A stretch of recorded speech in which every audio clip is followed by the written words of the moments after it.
Translation initiation in bacteria. Functions of translation initiation factors. IF1 blocks the A site in the ribosome so that only P site is available for initiated tRNA to bind. Translation initiation in bacteria. Functions of translation initiation factor. IF2 carries the initiated tRNA to the small ribosomal subunit and places it in the P site. Translation initiation in bacteria. Functions of translation initiation factors. IF3 binds to the mRNA in ribosomal binding site, preventing the binding of 50S ribosomal large subunit to the small ones. Translation initiation in bacteria, the interaction between the small ribosomal subunit and two initiation factors, IF1 and IF3. The complex 30S ribosomal subunit plus IF1 plus IF3 bind to the mRNA at a specific location. A special initiated tRNA binds to the 30S ribosome at mRNA at the start codon. The 50S ribosomal subunit binds to the 30S mRNA plus F-met tRNA using GTP as a source of energy. Translation initiation in bacteria. The initiation factors IF1 and IF3 gets released and the resulting complex is called initiation complex. Large subunit of ribosome. Translation initiation in bacteria. Initiation complex include 5-met tRNA, mRNA, small ribosome, large ribosome. Large subunit of ribosome, large subunit. Translation initiation in bacteria. Initiating translation in bacteria, ribosome binding site, start codon mRNA initiation factor. Ribosome binding site sequence binds to a complementary sequence in the small subunit of ribosome with the help of protein initiation factor. Initiator aminoacyl tRNA binds to start codon. Large subunit of ribosome binds, translation begins. Elongation process in detail. It occurs in 3 steps: binding of incoming aminoacyl tRNA, peptide bond formation and translocation. 70S initiation complex for elongation to start the aminoacyl tRNA are escorted to ribosome by elongation factors. Binding of incoming aminoacyl tRNA. Accommodation. Incorrect pairing. Factor binding center not contracted. No GTP hydrolysis. EFTU tRNA released. Peptide bond formation. Translocation. E site, A site. Initiation. Protein synthesis is a 3-step process including initiation, elongation and termination in bacteria such as E. coli. Initiation requires 3 small proteins called initiation factors IF1, IF2 and IF3, as well as the first tRNA, the mRNA and the small ribosomal subunit, also called the 30S subunit. Initiator tRNA and formyl methionine tRNA, IF2 GTP methionine. IF3 readily binds to the small ribosomal subunit and its presence blocks the large and small subunits from prematurely associating. IF3 facilitates the bonding of the mRNA to the small subunit of ribosome. The binding occurs just 4 to 8 bases upstream of the AUG start, where the consensus sequence called the Shine-Dalgarno sequence in the mRNA anneals near the end of 60S rRNA in the small ribosomal subunit. So mRNA Shine-Dalgarno sequence. Shine-Dalgarno sequence. Initiator tRNA and formyl methionine tRNA. Then initiator 5', 3' in mRNA guanosine triphosphate. IF1 binds to the small subunit at a location called the A site, where incoming tRNA normally bind. The first tRNA called N4-methionine tRNA. This enters another site called the P site. Note that the initiated tRNA has been escorted to the P site by IF3, which is bound to GTP, a high energy molecule similar to ATP. The anticodon of tRNA is complementary to the AUG start codon.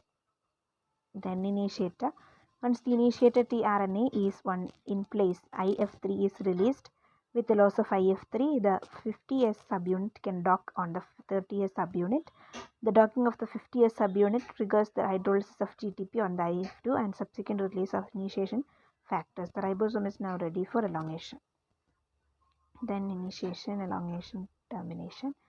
Once the initiated tRNA is in place, IF3 is released. With the loss of IF3, the 50S subunit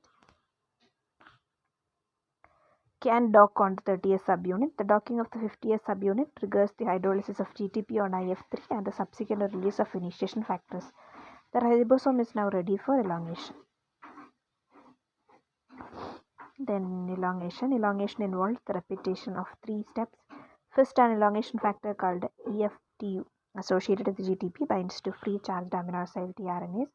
This complex enters the A or acceptor site. Correct selection of tRNA complex depends mainly on codon-anticodon pairing. In this example, the anticodon CCC pairing with a GGG codon, the tRNA carries the amino acid glycine.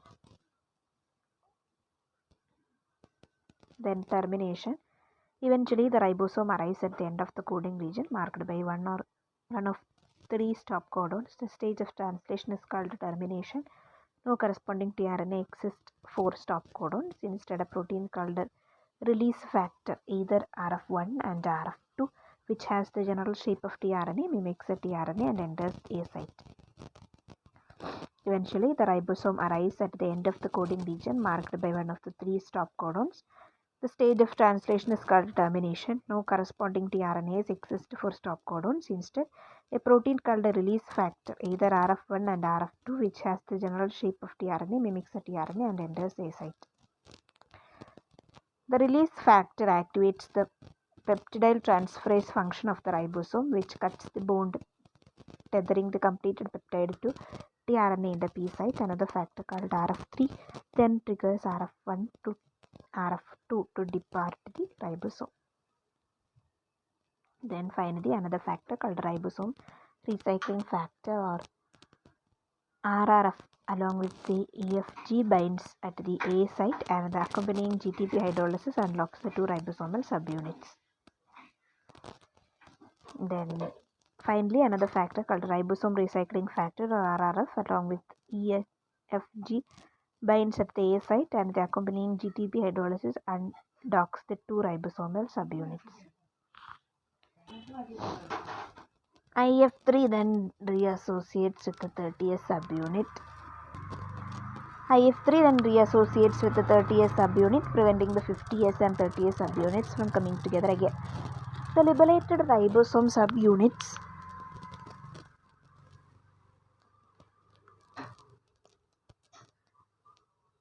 ribosomal subunits are now free to diffuse through the cell, ready to bind yet another mRNA and begin the translation sequence only. The liberated ribosomal subunits are now free to diffuse through the cell, ready to bind yet another mRNA and begin the translation sequence only. Next topic, lytic and lysogenic switch. Not connected to the previous topic, but still you will be learning. Adsorption, injection or entry, protein synthesis, genome synthesis, maturation and release. Lytic cycle. Adsorption, growth. Adsorption, the phage adsorbs on a specific receptor site on the bacterial wall with the help of its tail fibers and base plate. Then injection or entry, the small fibers hold the phage in position and a pore is formed in the bacterial wall. Then by the contractile action of the sheath, the hollow central tube penetrate through the wall and the DNA is injected into the bacterial cell. Then protein synthesis. Soon after entry, the phage DNA takes control of the protein synthetic machinery of the host cell, undergoes transcription and translation and forms viral messenger RNAs and viral proteins. Some proteins are used as enzymes for the synthesis of viral DNA and the others form coat protein.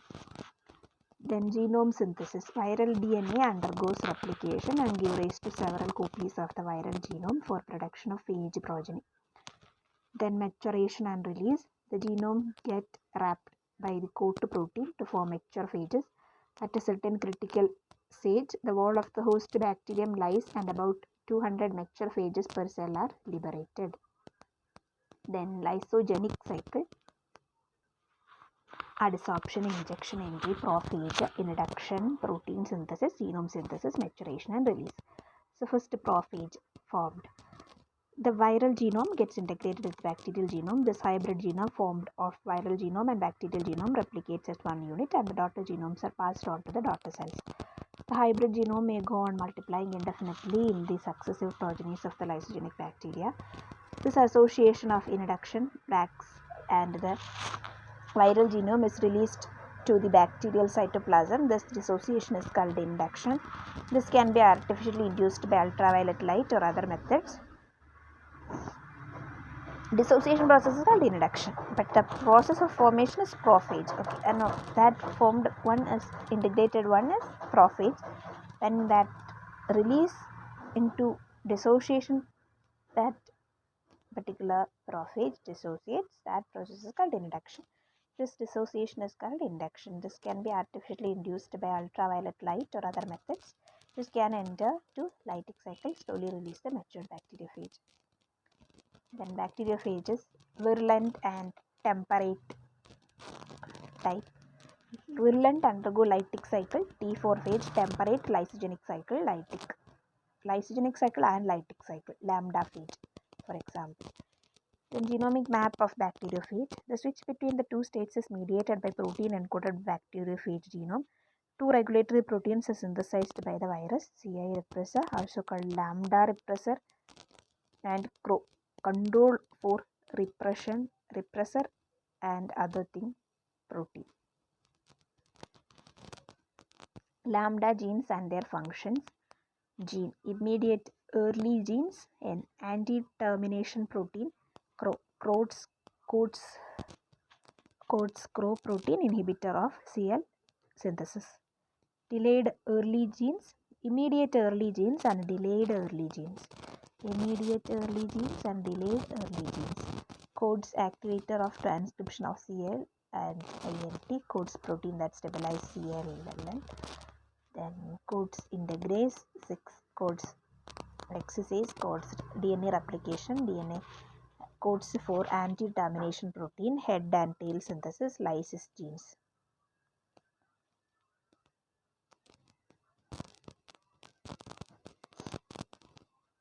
Late event genes, transcriptional activator of lysogeny, integrase, then allows RNA pool to bypass termination sequence at CRO and N gene.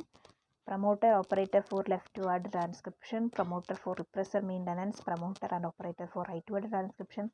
CRO protein, transcriptional activator of lysogeny, DNA replication proteins, anti-termination of replication, promoter for repressor and establishment, lysogeny and lytic cycle. Genetic map.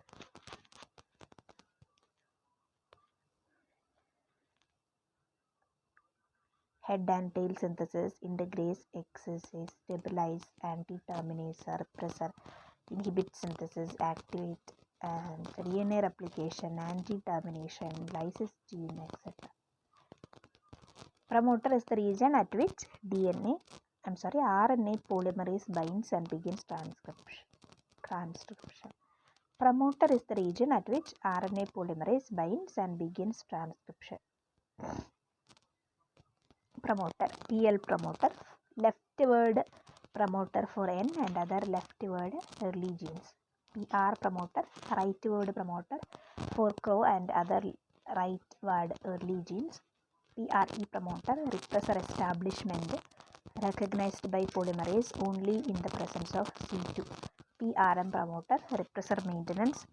P1 promoter for integrase. PI promoter for integrase.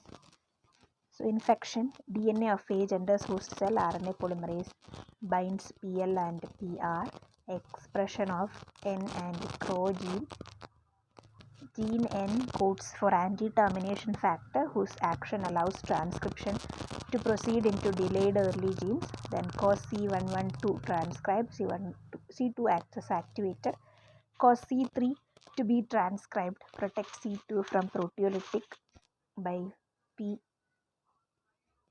PTSH, recognition of PRE by DNA polymerase, activate transcription from PA.